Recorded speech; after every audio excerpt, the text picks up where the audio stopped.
Okay, here, I'm gonna show you how to use it. First things first, plug it in, and you're gonna see the power button go on. Okay, there's your power button, then it turns off, so then you're gonna have to turn it on again. We need the temperature a little bit lower at 395 for the pork chops, and then we want our time button.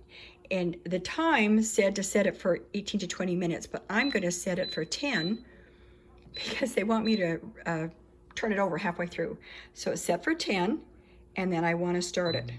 There we go. It's going to start.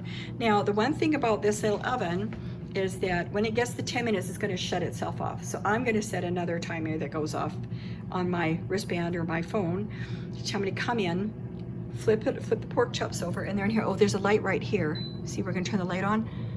There they are. They're inside, and they're going to be cooking. Okay, and when that 10 is gone, then I'm going to go ahead and I'm going to flip them over, put them back in, and it'll be done, and I'll show what they look like done. See how easy it is?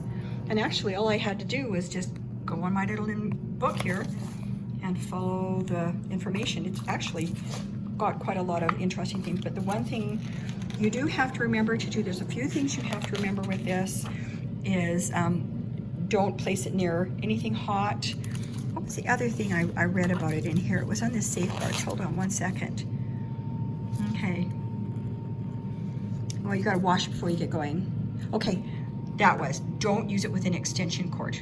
Okay, so if you decide you wanna have a backyard barbecue or something with it, and you put on the back deck, don't use an extension cord. It's gotta actually go straight into the house or into the plug-in wall.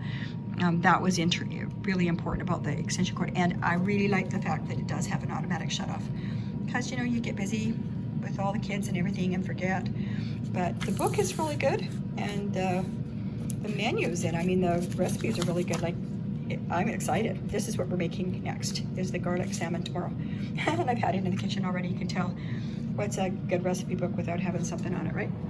Anyway, see, it's already down to 9, and I will come back after and show you what it looks like.